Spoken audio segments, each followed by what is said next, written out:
মিজানুর রহমান আজহারি, মিজানুর রহমান আজহারি। কোটি কোটি মানুষের হৃদয়ে তুমি ভালোবাসার স্থান নিয়েছো। কোরআনের দাওয়াতে হাদিসের প্রচারে দিক বেদিক ছুটে চলেছো। কোটি কোটি মানুষের হৃদয়ে তুমি ভালোবাসার স্থান নিয়েছো। কোরআনের দাওয়াতে হাদিসের প্রচারে দিক বেদিক ছুটে চলেছো। পথহারা খুঁজে পাই তোমার আলোচনায়, পথহারা খুঁজে পাই তোমার আলোচনায়। সাদেকিনের পথধারী মিজানুর রহমান আজহারি, মিজানুর রহমান আজহারি, মিজানুর রহমান আজহারি, মিজানুর রহমান আজহারি। মুমিনের প্রাণ জুড়ে তোমারই বসতি, ভালোবাসা প্রভুর জন্য। ইসলামী হুকুমত কায়েমে অবদান রেখেছ তুমি অনন্য। মুমিনের প্রাণ জুড়ে তোমারই বসতি, ভালোবাসা প্রভুর জন্য। ইসলামী হুকুমত কায়েমে অবদান রেখেছ তুমি অনন্য। দিন কায়েমের তরে নির্ভয়ে যাও লরে, দিন কায়েমের তরে নির্ভয়ে যাও লরে। কণ্ঠেতে রাখো ফুল ঝুরি মিজানুর রহমান আজহারি, মিজানুর রহমান আজহারি, মিজানুর রহমান আজহারি, মিজানুর রহমান আজহারি। মানবের কল্যাণে করো আলোচনা, দেখাও সত্য পথ দিশা। বাতিলরা পারেনি তো দমাতে তোমার, বেড়েছে ঘোর ভালোবাসা। মানবের কল্যাণে করো আলোচনা, দেখাও সত্য পথ দিশা। বাতিলরা পারেনি তো দমাতে তোমার, বেড়েছে ঘোর ভালোবাসা। সত্য যে সন্ধানী মুছে দুঃখ সব গ্লানি, সত্য যে সন্ধানী মুছে দুঃখ সব গ্লানি। ইসলামে হয় অনুসারী মিজানুর রহমান আজহারি, মিজানুর রহমান আজহারি, মিজানুর রহমান আজহারি, মিজানুর রহমান আজহারি, মিজানুর রহমান আজহারি, মিজানুর রহমান আজহারি, মিজানুর রহমান আজহারি, মিজানুর রহমান আজহারি। কোটি কোটি মানুষের হৃদয়ে তুমি ভালোবাসার স্থান নিয়েছো। কোরআনের দাওয়াতে হাদিসের প্রচারে দিক বেদিক ছুটে চলেছো। কোটি কোটি মানুষের হৃদয়ে তুমি ভালোবাসার স্থান নিয়েছো। লিল্লাহে তাকবীর। কোরআনের দাওয়াতে হাদিসের প্রচারে দিক বেদিক ছুটে চলেছো। পথহারা খুঁজে পাই তোমার আলোচনায়, পথহারা খুঁজে পাই তোমার আলোচনায়। সাদেকিনের আমি একটু দেখতে চাই যে রংপুর বিভাগের কে কোন জেলা থেকে আপনারা এসেছেন। কুড়িগ্রাম থেকে কারা এসেছেন দেখি। কুড়িগ্রাম, মাশাআল্লাহ মাশাআল্লাহ। আচ্ছা, গাইবান্ধা জেলার কে আসছেন? গাইবান্ধা, মাশাআল্লাহ। ঠাকুরগাঁও, ঠাকুরগাঁও অনেকে আসছেন। দিনাজপুর জেলা থেকে মাশাআল্লাহ। নীলফামারী, ঠিক আছে, ফি আমানিল্লাহ। পঞ্চগড় অনেক আসছে। রংপুর, রংপুর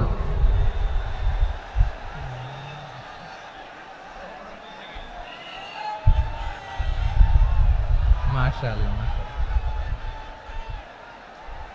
মাশাআল্লাহ। ঠিক আছে, লালমনিরহাটের কারা দেখি, লালমনিরহাট।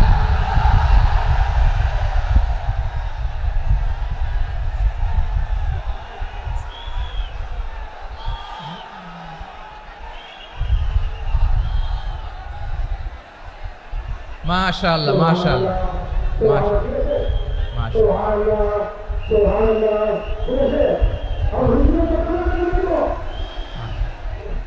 ঠিক আছে, ঠিক আছে। আচ্ছা, এই রংপুর বিভাগের বাইরে থেকে অন্য জেলার কারা কারা আসছেন দেখি, তাও আছে অনেকে। মাশাআল্লাহ, ঠিক আছে, ঠিক আছে। আজকের প্রোগ্রামে উপস্থিত আছেন প্রধান অতিথি হিসেবে অধ্যক্ষ আসাদুল হাবিব দুলু ভাই, সাংগঠনিক সম্পাদক বিএনপি, জাতীয় নির্বাহী কমিটির সভাপতি, জেলা বিএনপি লালমনিরহাট। বিশেষ অতিথি হিসেবে আমাদের অনেক ভাইরা এসছেন, সবাইকে শুকরিয়া জানাই। সভাপতিত্ব করছেন জনাব আব্দুল হাকিম। আইন শৃঙ্খলা বাহিনী, প্রশাসন, ভলান্টিয়ার্স, শুনেছি আমি প্রায় 5,000 ভলান্টিয়ার্স আপনারা নিয়োগ দিয়েছেন। আলহামদুলিল্লাহ, আলহামদুলিল্লাহ। অনেক গোছালো প্রোগ্রাম।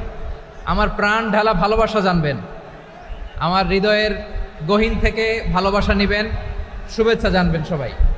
ঠিক আছে, ঠিক আছে। প্রিয় ভাইরা, আমরা আর কাল বিলম্ব না করে মূল আলোচনায় চলে যেতে চাই। আজকে যে টপিকের উপর আমি কথা বলবো, টপিকটা হচ্ছে peaceful coexistence and communal harmony, শান্তিপূর্ণ সহাবস্থান এবং সাম্প্রদায়িক সম্প্রীতি। আমাদের বাংলাদেশে সাম্প্রদায়িক সম্প্রীতি আছে না নাই?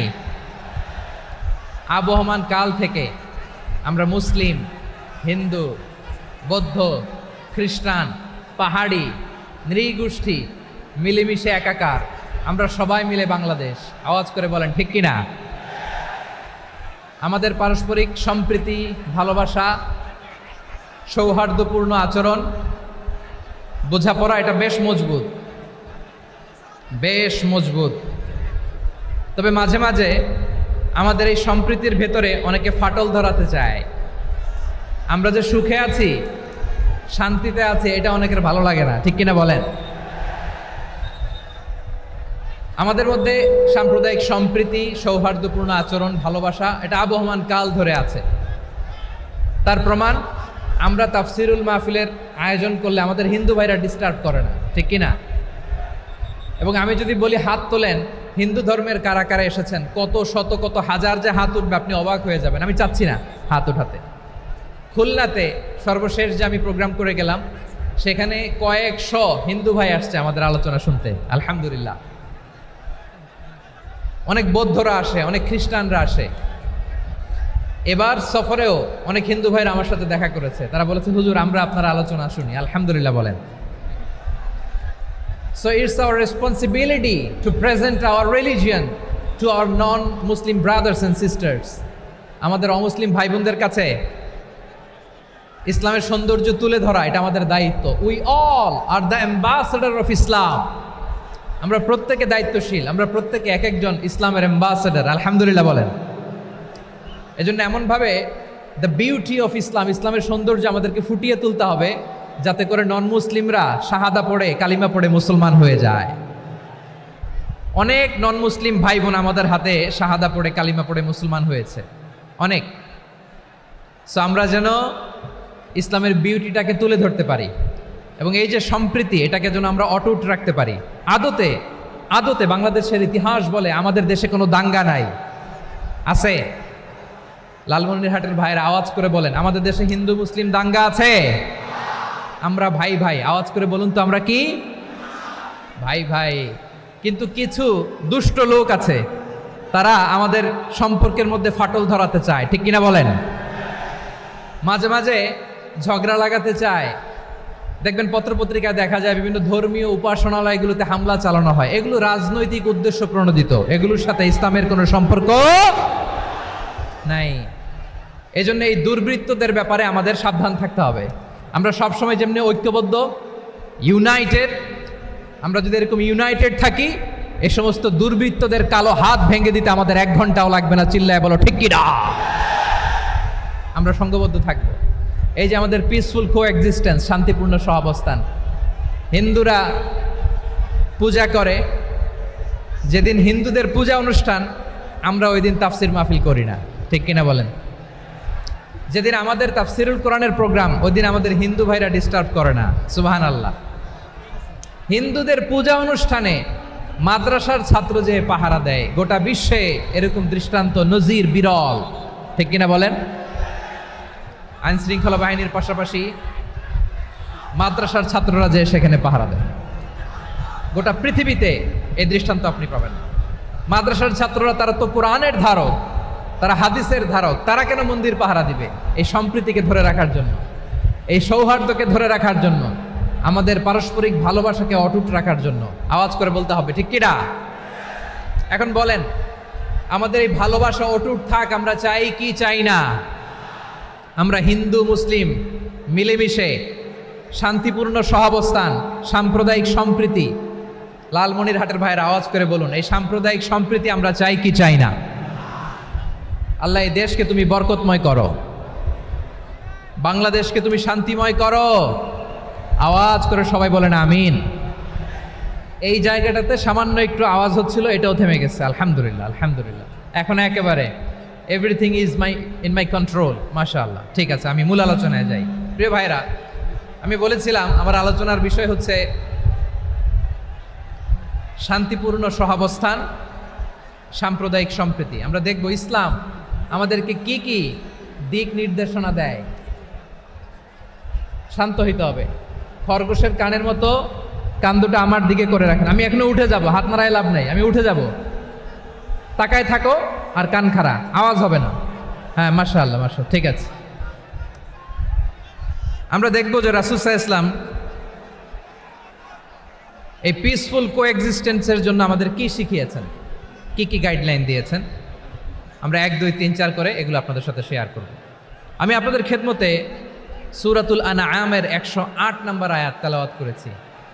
এখানে আল্লাহ রাব্বুল ইজ্জা ওয়াল জালাল তিনি ইরশাদ করছেন, ওয়ালা তাসুব্বুল্লাযীনা ইয়াদউনা মিন দুনিল্লাহি ফায়াসুব্বুল্লাহা আদওয়াম বিগাইরি ইলম কাযালিকা যায়্যান্না লিকুল্লি উম্মাতিন আমালাহুম সুম্মা ইলা রাব্বিহিম মারজিউহুম ফায়ুনাব্বিউহুম বিমা কানু ইয়ামালুন। রব্বুল আলামিন বলেন, গোলাম ও আমার ইমানদার বান্দারা, শোনো শোনো। ও আমার বিশ্বাসী বান্দারা, শোনো শোনো। লা তাসুব্বুল্লাযীনা ইয়াদউনা মিন দুনিল্লাহ ফায়াসুব্বুল্লাহা আদওয়াম বিগাইরি ইলম। ও আমার বিশ্বাসী বান্দারা, যারা আল্লাহকে ব্যতি রেখে, আল্লাহকে বাদ দিয়ে অন্য উপাস্যকে ডাকে, দেবীর পূজা করে, তোমরা খবরদার তাদের গালি দিও না। আওয়াজ করে বলেন, কি দিও না?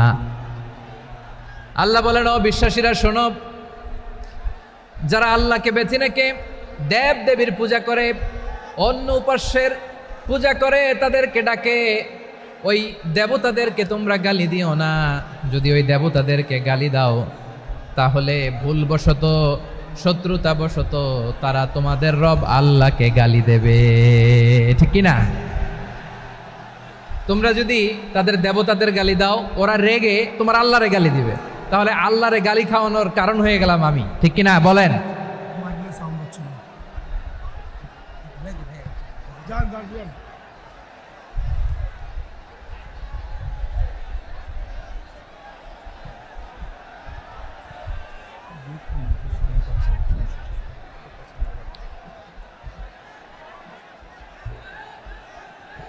সম্মানিত ভাইয়েরা, এত বিশাল প্রোগ্রাম, মাইকের একটা সেটআপ থাকে, তারগুলো অনেক সময় নড়ে যায়, ধাক্কা ধাক্কিতে ডিসপ্লেস হয়, একটু ঝামেলা হবে।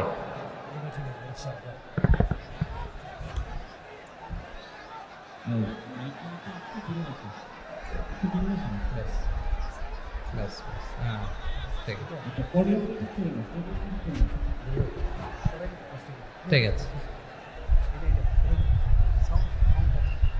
একটু সমস্যা হবে মাঝে মাঝে। আপনারা শান্ত থাকলে, শান্ত থাকতে হবে। এইভাবে সাউন্ড নাই, এই নাই, এই বলতে বলতে আমার সময়ও নাই, উঠে যেতে হবে, এগুলো বোকামি। এই বিভাগীয় প্রোগ্রামগুলোতে যাই, চিৎকার চেঁচামেচি করে তোমরা আসো, সময় শেষ আমাকে উঠে যেতে হয়। আমরা তো বঞ্চিত হলাম। গুরুত্বপূর্ণ অনেক কথা শোনাবো তোমাদের, অনেক। প্রিয় ভাইরা, আপনারা শান্ত হয়ে বসুন, শান্ত হয়ে। রব্বুল আলামিন বলেন, খবরদার বিশ্বাসীরা, আল্লাহ ছাড়া যারা অন্যান্য উপাস্যদেরকে ডাকে, দেবতাদেরকে ডাকে, তাদেরকে তোমরা গালি দিও না। ওই সমস্ত দেবতাদেরকে যদি তোমরা গালি দাও তাহলে তারা আল্লাহকে গালি দিবে, ঠিক কিনা বলেন? আমরা দেবতাদের গালি দিলে ওরা আল্লাহকে গালি দিবে।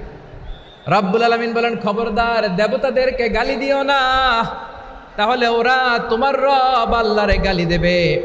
প্রতিটি জাতির জন্য তাদের কাজকে আমি আল্লাহ সুশোভিত করে রেখেছি, তারা সবাই একদিন আমার কাছেই ফিরে আসবে।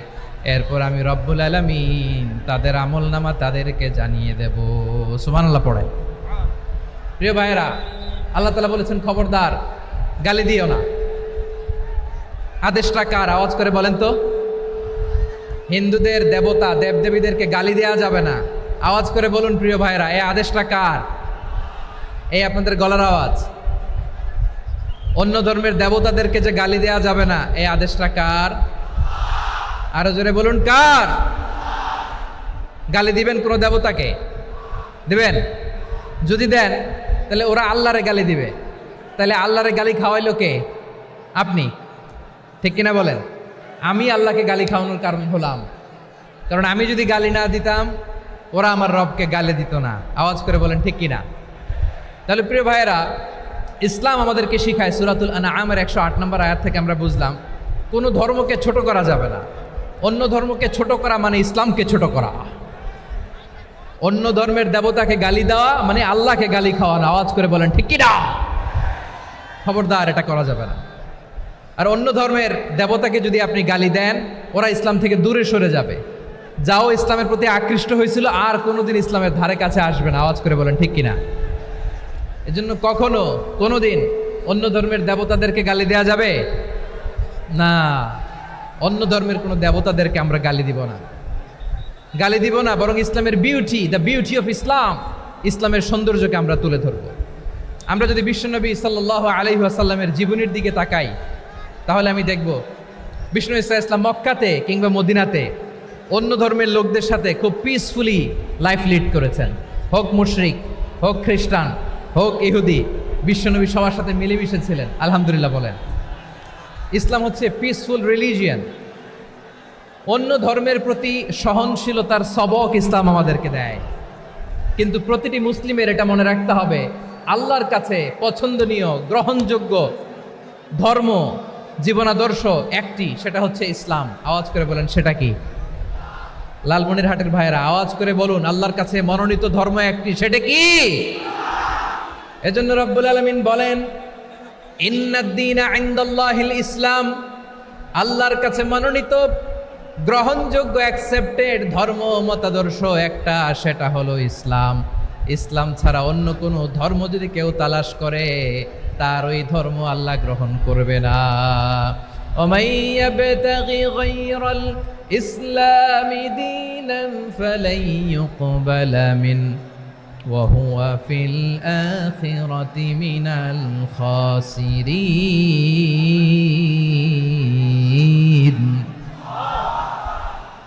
Whoever seek anything except Islam, that won't be accepted from him, and he will be loser in the day of judgment. কিয়ামতের দিন ইসলাম ছাড়া কেউ যদি অন্য কোনো ধর্ম তালাশ করেছে দুনিয়াতে, তার এই মতাদর্শ গ্রহণ করা হবে না।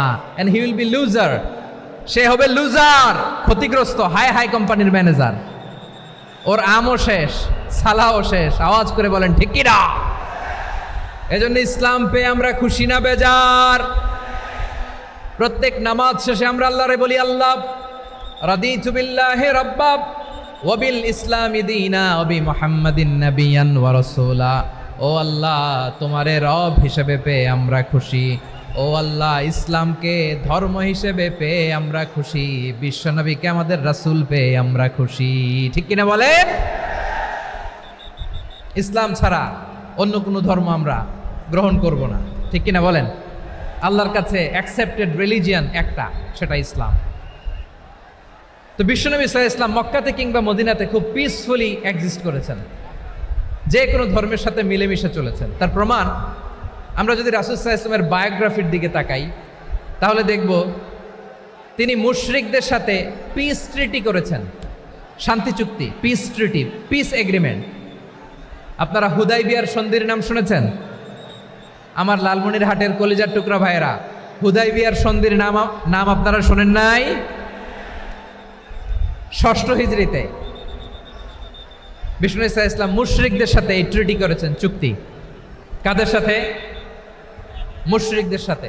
আমরা তো মুসলমান বসতে পারি না, আমরা দুই মুসলিম ভাই একসাথে বসে চা খেতে পারি না, গল্প করতে পারি না। বিষ্ণু ঈসা ইসলাম মুশরিকদের সাথে ট্রিটি করেছেন, হুদাইবিয়ার সন্ধি। এই সন্ধির আগে মক্কা থেকে কেউ মদিনায় যেতে পারে না, মদিনা থেকে কেউ মক্কায় যেতে পারে না, কিন্তু এই সন্ধির পরে ট্রাফিক স্বাভাবিক হয়ে গেল। মক্কার লোকেরা মদিনায় আসতে পারে, মদিনার লোকেরা মক্কায় আসতে পারে।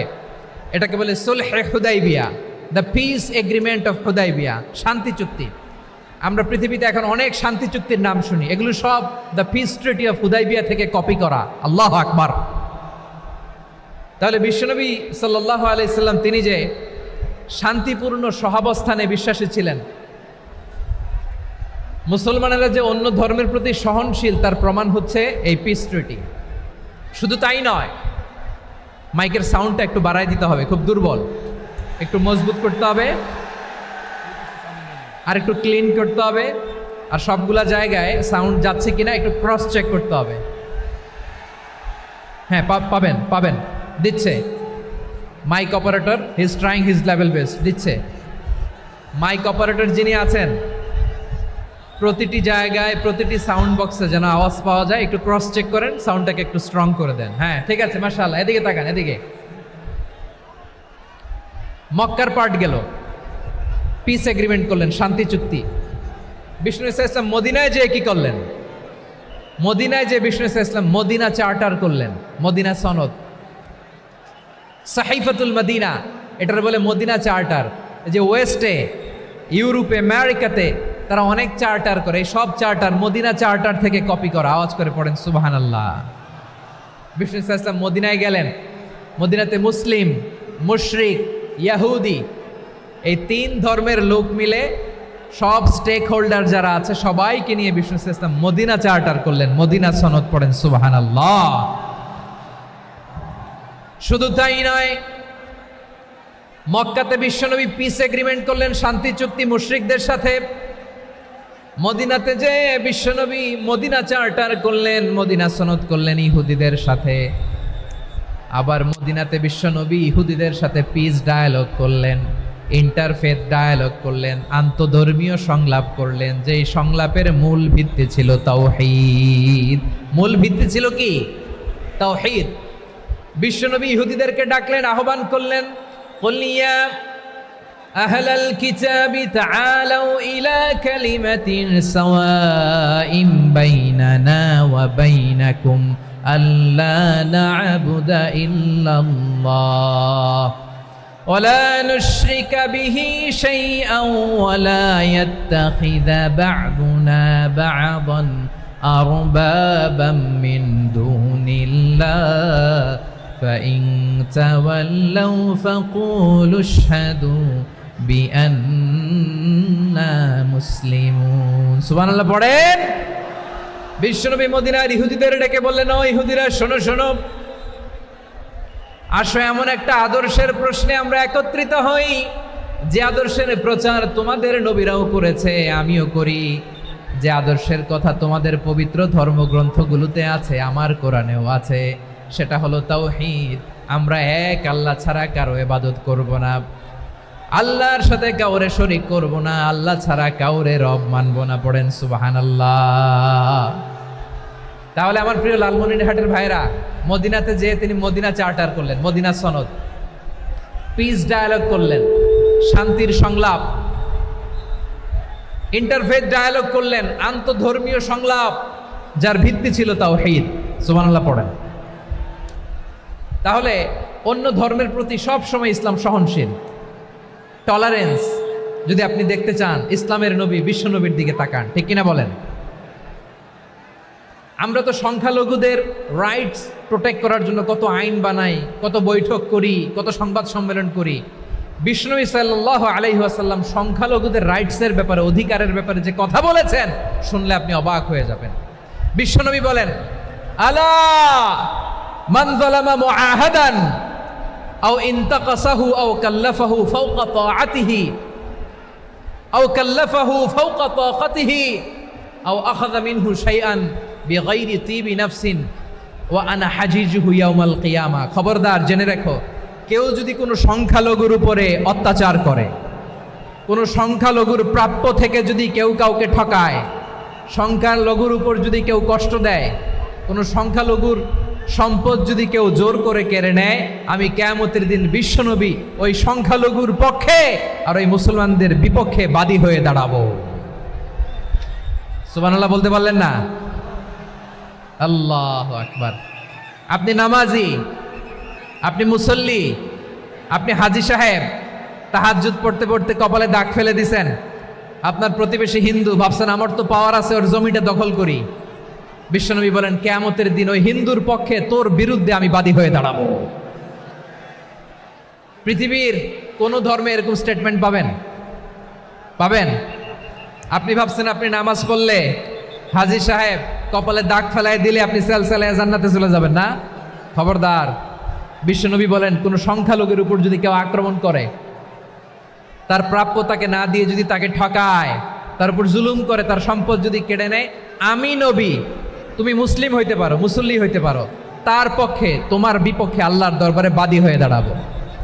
আচ্ছা লালমনিরহাটের ভাইরা, কথা বুঝতে পারলে আওয়াজ করে উত্তর দেন। বিশ্বনবী যদি কারো বিপক্ষে দাঁড়ায় কিয়ামতের দিন, আই রিপিট, আমি আবারও বলছি, বিশ্বনবী যদি কিয়ামতের দিন কারো বিপক্ষে দাঁড়ায়, ও তো সেলসেলায়া জান্নাতি, তাই না? জান্নাতি না? যে নবীর সুপারিশ ছাড়া জান্নাতের গেটও দেখা যাবে না, ওই নবী যদি বলে তোর বিপক্ষে আমি বাদী হয়ে দাঁড়াবো, ওই জান্নাতে আর ঢোকার কোনো সুযোগ আমাদের থাকবে?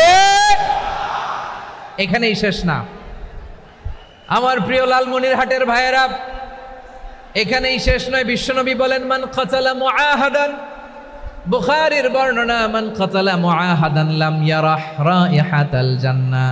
কেউ যদি, কোনো মুসলিম যদি অন্যায়ভাবে কোনো সংখ্যালঘুকে হত্যা করে, কোনো হিন্দুকে হত্যা করে, কোনো বৌদ্ধরে হত্যা করে, অন্যায়ভাবে কোনো মুসলিম যদি কোনো সংখ্যালঘুরে হত্যা করে, জান্নাতে যাওয়া তো দূরের কথা, ওই মুসলিম জান্নাতের ঘ্রাণও পাবে না। সেই বুখারীর বর্ণনা, মান কাতালা মুআহাদান লাম ইয়ারাহ রাইহাতাল জান্নাহ ওয়া ইন্না রিহাহা লা ইউজাদু মিন মাসিরাতি 40 আমা। যে জান্নাতের ঘ্রাণ 40 বছর দূরের রাস্তা থেকেই পাওয়া যায়। সুবহানাল্লাহ পড়েন। প্রিয় ভাইরা, এখান থেকে জান্নাতে পৌঁছতে লাগবে 40 বছর। এত দূর, কত বছর? সবাই বলেন কত বছর? এখান থেকে জান্নাতে পৌঁছতে লাগবে 40 বছর। এত দূরে থাকতেই জান্নাতের ঘ্রাণ আপনার নাকে এসে ধাক্কা মারবে। বিশ্বনবী বলেন, যে ব্যক্তি কোনো সংখ্যালঘুকে হত্যা করে, জান্নাতের ঘ্রাণ তো পাবেই, জান্নাতে তো ঢুকতে পারবেই না, জান্নাতের ঘ্রাণও তার নাকে লাগবে না। পড়েন না আউযুবিল্লাহ। তাহলে সংখ্যালঘুদের ব্যাপারে ইসলামে অধিকার দেয়া আছে না নাই? লালমনিরহাটের ভাইয়ের আওয়াজ করে বলেন, আমার সংখ্যালঘু হিন্দু ভাইদের রাইটস, অধিকার আমাদের ইসলামে প্রোটেক্টেড আছে না নাই? এখানেই শেষ না। বিষ্ণু ইসলাম আপনার অমুসলিম প্রতিবেশীর সাথে ভালো আচরণ করতে বলেছে। আমাদের হয় না, এটা মুসলিম পাড়া, ওটা বৌদ্ধ পাড়া, হয় না? অনেক সময় হয় না, এটা আমাদের মুসলিম পাড়া, ওইটা হিন্দু পাড়া, এরকম আছে না নাই? লালমনিরহাটে নাই না? আছে? হিন্দু যদি আপনার প্রতিবেশী হয়, কি করবেন? ওরে কষ্ট দিবেন নাকি? কেন? ও তো হিন্দু, ও তো আমার আল্লাহরে ডাকে না, ওরে কষ্ট দিলে জায়েজ হবে না? খবরদার। বিষ্ণু ইসলাম বলেন, মান কানা ইউমিনু বিল্লাহ ওয়াল ইয়াউমিল আখির ফালিউকরিম জারাহ। যে আল্লাহ বিশ্বাস করে আর আখিরাতে বিশ্বাস করে, সেজন্য প্রতিবেশীর সাথে ভালো আচরণ করে। সুবহানাল্লাহ। কলিজা জুড়ায় যায় না আমার নবীর কথাগুলো শুনলে? যে আল্লাহ বিশ্বাস করে, যে আখিরাতে বিশ্বাস করে, সেজন্য প্রতিবেশীর সাথে ভালো আচরণ করে। এখানে বলছে মুসলিম প্রতিবেশী, বলছে নামাজি প্রতিবেশী বলছে? আল্লাহওয়ালা প্রতিবেশী বলছে? না। প্রতিবেশী আস্তিক হোক নাস্তিক হোক, প্রতিবেশী মুমিন হোক মুশরিক হোক, প্রতিবেশী হইলেই তার সাথে ভালো আচরণের দরকার আছে না নাই? আমার প্রিয় লালমনিরহাটের ভাইয়েরা, বিষ্ণু ইসা ইসলাম ওনার ইহুদি প্রতিবেশীদের দেখাশোনা করতেন। আওয়াজ না শোনা যাক, আমারও তো দেখা যায়, আমারও তো দেখা যায়। তাকায় থাকেন, তাকায় থাকলে সওয়াব হবে। কোরআনের কথা যেখান থেকে হয় এদিকে তাকায় থাকলেই বরকত। তাকায় থাকেন। জি জি, মাইক, আমি তো আর মাইক ঠিক করতে আসি না এদিকে, এই মাইক ঠিক করব ওই মাইক ঠিক করব, ওদিকে পাইলট বলবে হুজুর চলে আসেন। জি বসুন বসুন, মাশাআল্লাহ। হ্যাঁ খুব শান্ত, ঠিক আছে। পুলিশ ভাইরা না খেয়ে দিনরাত আপনারা যাতে সুশৃঙ্খল একটা প্রোগ্রাম উপহার পান এটাই চেষ্টা করতেছে, আপনাদেরকে কষ্ট দিতে আসে নাই, একটু একটু সহযোগিতা করেন। জি মাশাআল্লাহ, হ্যাঁ ঠিক আছে। আমার প্রিয় ভাইরা, প্রতিবেশী আস্তিক হোক নাস্তিক হোক, মুসলিম হোক হিন্দু হোক, তার সাথে ভালো আচরণ করতে হবে। বিষ্ণু ইসা ইসলাম ওনার ইহুদি প্রতিবেশীর বাসায় যেতেন। কোন প্রতিবেশী? ইহুদি। আওয়াজ করে বলেন, কোন প্রতিবেশী? ইহুদি। এক ইহুদি কিশোর বিষ্ণু ইসা ইসলামের খেদমত করতে, ইহুদি ছেলে আমার নবীর খেদমত করতো, তারা ছিল নবীর প্রতিবেশী। তো অনেক দিন হয় ইহুদি ছেলেটা আসে না। বিশ্বনবী খোঁজ দিলেন, ঘটনা কি? একটা ইহুদি ছেলে না আমার খেদমতে আসতো, ছেলেটা কই? খোঁজ নিয়ে জানলেন ছেলেটা অসুস্থ। বিষ্ণু ইসা ইসলাম ওই ইহুদির বাড়িতে চলে গেলেন ওই ছেলেটাকে দেখা করার জন্য, ভিজিট করার জন্য। সুবহানাল্লাহ পড়বেন না? গেলেন, যে দেখে ইহুদি ছেলেটা মুমূর্ষ, যান যান যায় যায় ভাব, বিছানায় পড়ে আছে, তার বাবা দাঁড়ানো। বিশ্বনবী তার মাথার পাশে বসলেন, মাথায় হাত বুলিয়ে দিলেন, আর ছেলেটাকে বললেন আসলিম, হে ইহুদি ছেলে আসলিম, ইসলাম ধর্ম গ্রহণ করো। তো ছোট্ট ছেলে ভাবে আমরা ইহুদি, এখন ইসলাম ধর্ম গ্রহণ করলে আব্বা যদি বকা দেয়, ফানাযারা ইলা ওয়াজহি আবি, ছেলেটা তার বাবার চেহারার দিকে তাকালো, দেখি আব্বা কি কয়। আব্বা যদি বলে তাইলে ইসলাম ধর্ম গ্রহণ করবে। ইহুদি ছেলেটা তার বাবার দিকে যখন তাকালো, ওর বাবা বলে আতি আবুল কাসিম, আবুল কাসিম যা বলে তাই করো। আবুল কাসিম হচ্ছে বিষ্ণু ইসা ইসলামের একটা কুনিয়াত, উপনাম। আমার রাসূলের বড় ছেলের নাম ছিল কাসেম। যেমন দেখবেন আমাদের এলাকায় কারো ছেলের বড় ছেলের নাম যদি হয় আব্দুল্লাহ, এরা আব্দুল্লাহর বাপ বলে ডাকে। কারো বড় মেয়ের নাম যদি হয় ফাতেমা, এরা কি ডাকে? ফাতেমার বাপ বলে না? তো বিষ্ণু ইসা ইসলামের বড় ছেলের নাম ছিল কাসেম। ইহুদি বাবা বলল আতি আবুল কাসেম, আবুল কাসেম যা বলে তাই শোনো, মানে মোহাম্মদ যা বলে তাই শোনো। এই কথা শুনে ছেলে সাহস পাইছে, ছেলে আবার পড়তে আরম্ভ করলো আশহাদু আল্লাহ ইলাহা ইল্লাল্লাহ ওয়া আশহাদু আন্না মুহাম্মাদার রাসূলুল্লাহ, পড়েন আল্লাহু আকবার। বিশ্বনবীর আহ্বান শুনে ওই আহ্বানে সাড়া দিয়ে ইহুদি ছেলে শাহাদা পড়ে মুসলমান হয়ে গেল। তার হৃদয়টারে ইমানের নূর দিয়ে আলোকিত করে দিল কে? প্রিয় ভাইরা, এবার রাসূল সাল্লাল্লাহু আলাইহি ওয়াসাল্লাম বের হয়ে আসলেন ঘর থেকে, আর বললেন আলহামদুলিল্লাহিল্লাযী আনকাযাহু মিনান নার, প্রশংসা সে আল্লাহর যে আল্লাহ জাহান্নামে চলে যাচ্ছিল প্রায় এমন একটা লোককে মুহূর্তের মধ্যে কালেমায়ে শাহাদাতের বদৌলতে জান্নাতি বানায় দিলেন। আওয়াজ করে পড়েন সুবহানাল্লাহ। এই হাদিস থেকে আমরা কি শিখলাম? What is the moral of the story? এক নম্বর স্টোরি হলো, প্রতিবেশী ইহুদি হোক হিন্দু হোক, যাবেন, সুসম্পর্ক রাখবেন, উপহার দিবেন, বিপদে পাশে দাঁড়াবেন, তাইলেই তো আপনাদের প্রতি, মুসলমানদের প্রতি তারা আকৃষ্ট হবে, ঠিক কিনা বলেন? আপনি যদি হিন্দুদের সাথে বৌদ্ধদের সাথে নাই মিশেন, নাস্তিকের কাছে নাই যান, তো ইসলামের সৌন্দর্যটা ওরা বুঝবে কেমনে? আমার অনেক হিন্দু পরিচিত ভাই আছে, ওরা আমাদের ইফতারির প্রোগ্রামে এসে একসাথে ইফতারি করে। অনেক মদখোর আমার সাথে বসে একসাথে ডিনার করে, হাফ প্যান্ট পরা, গলায় স্বর্ণের চেইন, হাতে স্বর্ণের ব্রেসলেট, আইসা আমার সাথে ডিনার করছে, আছে এরকম। গাঁজাখোর, আমি বলি আসো, welcome welcome to my dinner, আসো বসো, বসলেই তো আমি ওর ডিএনএ, চিন্তার ডিএনএ চেঞ্জ করে দেওয়ার সুযোগ পাবো। চিল্লায় বলো ঠিক কি না? আসতে হবে আমার কাছে। Hour door is open, the door of Islam is open 24/7। সব সময় আমাদের ইসলামের দরজা আমার অমুসলিম ভাইদের জন্য খোলা আছে না নাই? এই হাদিস থেকে দুইটা শিক্ষা। এক নম্বর শিক্ষা, প্রতিবেশী মুসলিম হোক অমুসলিম হোক, যান, অসুস্থ হইলে একটু আপেল নিয়ে যান, আঙ্গুর নিয়ে যান, কমলা নিয়ে যান, তাদের সাথে ভালো আচরণ করেন। ইসলামের বিউটি দেখে, সৌন্দর্য দেখে অবাক হবে, নসিব ভালো হলে কোনোদিন কালিমা পড়ে মুসলমান হয়ে যাবে। ঠিক কিনা বলেন? তাহলে অমুসলিমের সাথে ভালো সম্পর্ক। বিশ্বনবী ইহুদির বাড়িতে গেলেন, ইহুদির বাড়ি, আর আমার মুসলমান ভাই আমার কাফের বলে, এরকম আছে না নাই? মুসলিমরা দেখতে পারে না, সহ্য করতে পারে। বিশ্বনবী সাল্লাল্লাহু আলাইহি ওয়াসাল্লাম ইহুদির বাড়িতে গেলেন, এটা একটা শিক্ষা। আরেকটা শিক্ষা হলো, ভাইরা ধাক্কা মারে এসে সামনে এসে কি লাভ? প্রোগ্রাম তো শেষ হচ্ছে, এখনই শেষ হচ্ছে। তো এই যে আমাদের বকশি ভাই ওয়াদা নিল, হাত তোলালো, মিম বলে এত কথা বলল, তো আমি জেলায় জেলায় যেয়ে খালি হাত নাড়াই তোমাদের জন্য নাকি? হ্যাঁ, হাত নাড়াই শুধু। এই ধাক্কাইতে ধাক্কাইতে এদিকে এসে হাত নাড়াইতেছে, হয়েছে তো, দেখলাম তো, ঠিক আছে, মাশাআল্লাহ, অনেক সুশৃঙ্খল, অন্যান্য যে কোনো জেলার জন্য সুশৃঙ্খল। আমার দিকে তাকাও, আমার দিকে তাকাও, ঠিক আছে। এই যে দাঁড়িয়ে আছে, একটা ছেলে নড়ে না, দেখছেন? মাশাআল্লাহ, মাশাআল্লাহ, মাশাআল্লাহ। হ্যাঁ, এইভাবেই। আর কয়েকটা মজাদার কথা আছে, শোনো। এই হাদিস থেকে আমাদের শিক্ষা হলো, আমার প্রতিবেশী যেই ধর্মের হোক আমি সম্পর্ক রাখবো। অসুস্থ হলে যাব, কি বলেন ভাইরা? যাবেন না? যাবেন না আপনারা?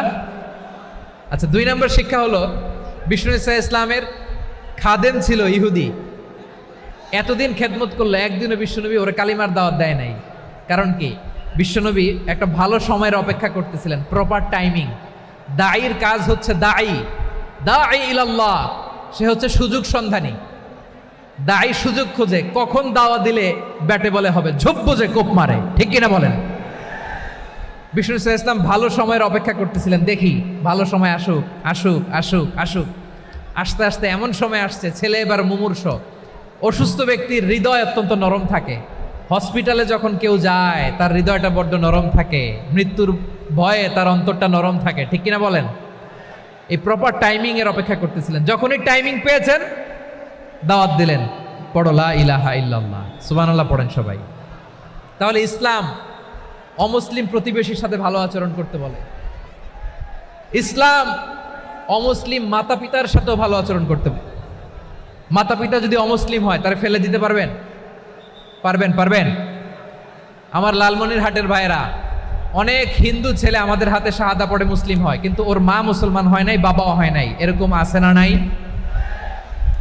তো ও হয়েছে মুসলিম, মা বাপ হিন্দু, এখন মা বাপ কি বাদ? হ্যাঁ, মা বাপ বাদ দেয়া যাবে? যেই মা আপনার 9 মাস 8 মাস পেটে ধারণ করলো, আপনার মায়ের নার ছেঁড়া ধন, আপনি ওই মারে বাদ দিতে পারবেন? যে মায়ের বুকের তাজা দুধ খেয়ে আপনি আজকে বাড়ন্ত তাজা তরতাজা, ওই মারে বাদ দেয়া যাবে?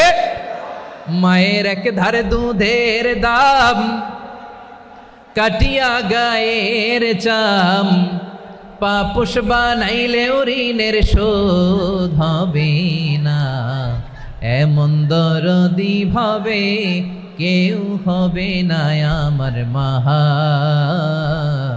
গো। মায়ের এক ধারে দুধের দাম, কাটিয়া গায়ের চাম, পাপুষ বানাইলেও ঋণের শোধ হবে না, এমন দরদি ভাবে কেউ হবে না আমার মাহা গো, ঠিক কিনা? মাকে তো বাদ দেয়া যায় না। وَقَضَى رَبُّكَ أَلَّا تَعْبُدُوا إِلَّا إِيَّاهُ وَبِالْوَالِدَيْنِ إِحْسَانًا।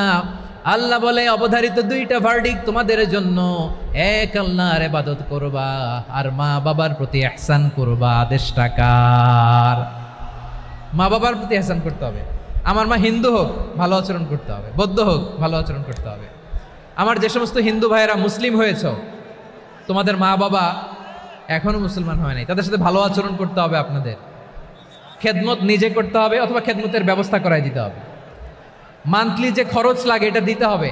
আরে তুমি এখন মুসলিম, তোমার মা বাবা হিন্দু, এখনই তো সুযোগ ইসলামের সৌন্দর্য দেখানো। এখন মা বাবা যদি দেখে, আরে এটা হিন্দু থাকতে তো বদমাইশ ছিল, বেয়াদব ছিল, কি এমন ধর্ম সে গ্রহণ করলো যেটা গ্রহণের সাথে সাথে সে পাল্টে গেল? কি এমন ধর্ম সে গ্রহণ করেছে যেটা তার জীবনকে আলোকিত করে দিয়েছে? নসিব ভালো হইলে তারাও কালিমা পড়ে মুসলমান হয়ে যাবে। বিষ্ণু ইসলামের স্ত্রীর নাম ছিল আয়েশা রাদিয়াল্লাহু তাআলা আনহা, আবু বকর রাদিয়াল্লাহু তাআলা আনহুর মেয়ে। আবু বকর রাদিয়াল্লাহু তাআলা আনহুর আরেক মেয়ের নাম হচ্ছে আসমা। কি নাম? দুজনই আবু বকর রাদিয়াল্লাহু তাআলা আনহুর মেয়ে, আসমা আর আয়েশা। নাম দুইটা কেমন লাগে? আসমা নামটা কেমন লাগে? আয়েশা নামটা কেমন লাগে? সবার ভালো লাগে নাই? নাম দুটো আপনাদের ভালো লাগে? লালমনিরহাটে অনাগত যদি কন্যা সন্তান হয়, যদি মনে চায় আসমা রেখে দিতে পারবেন, যদি মনে চায় আয়েশা রেখে দিয়েন। দেশে বিদেশে এয়ারপোর্টে রাস্তাঘাটে শুধু বলে হুজুর একটা নাম দেন, আমার ছেলের একটা নাম দেন, মেয়ের একটা নাম দেন। তো আমার মনে আছে যশোরের আবদিনের মাহফিলে আমি একটা দুইটা নাম দিয়েছিলাম। আজকে লালমনিরহাটের এই প্রোগ্রামে কন্যা সন্তান যদি হয় দুটা নাম দিলাম, আসমা কিংবা আয়েশা। ইনশাআল্লাহ পড়েন। দুজন বোন, এক মায়ের না, বাবা এক মা দুইজন।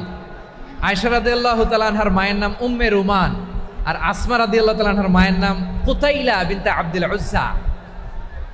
আবু বকর রাদিয়াল্লাহু তাআলা আনহু 4টা বিয়ে করেছিলেন। তো একই ঘটনা ঘটেছে এই ফ্যামিলিতে। আসমা ইসলাম ধর্ম গ্রহণ করে মুসলিমা, কিন্তু তার মা কুতাইলা মুশরিকা। আই রিপিট, বোঝার জন্য আমি আবারও বলি, আসমা রাদিয়াল্লাহু তাআলা আনহা মুসলিমা, আর আসমার মা কুতাইলা, আওয়াজ করে বুঝে থাকলে বলেন, আসমার মা মুশরিকা। তার মানে মেয়ে মুসলিম, মা অমুসলিম। ভেজাল আছে না নাই? কিন্তু কুতাইলা আর ধৈর্য ধারণ করতে পারে না।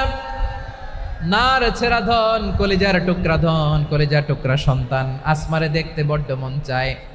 সাইয়েদনা আসমা রাদিয়াল্লাহু তাআলা আনহা মক্কা থেকে হিজরত করে মদিনায় চলে গেলেন হুদাইবিয়ার পর। যখন মক্কা মদিনার ট্রাফিক স্বাভাবিক হলো, মক্কার লোক মদিনায় যায়, মদিনার লোক মক্কায় আসে। কুতাইলা কলিজার টুকরা সন্তান আসমারে দেখার জন্য কিছু উপহার নিয়ে বিশাল মরুপথ পাড়ি দিয়ে মক্কা থেকে মদিনায় যায়। সুবহানাল্লাহ বলেন। এখন মা আসছে মেয়ের সাথে দেখা করতে, মেয়ে তো আর দেখা দেয় না। মেয়ে ভাবছে আমার মা তো মুশরিকা, অপবিত্রা, তার সাথে কি দেখা দেয়া যাবে? বিশ্বনবীর দরবারে চলে গেলেন। সুবহানাল্লাহ বলেন। কি সৌভাগ্যবান ছিল তারা, মাসলা জানার দরকার হলেই নবীর দরবারে চলে যেত। ঘরে বউয়ের সাথে ঝগড়া হলে নবীর দরবারে চলে যেত। অনেক সাহাবী বলে আমার পেটে ক্ষুধা লাগলো আমি নবীর কাছে চলে যেতাম, কারণ নবীর চেহারার দিকে তাকালেই আমার পেটের ক্ষুধা মিটে যেত।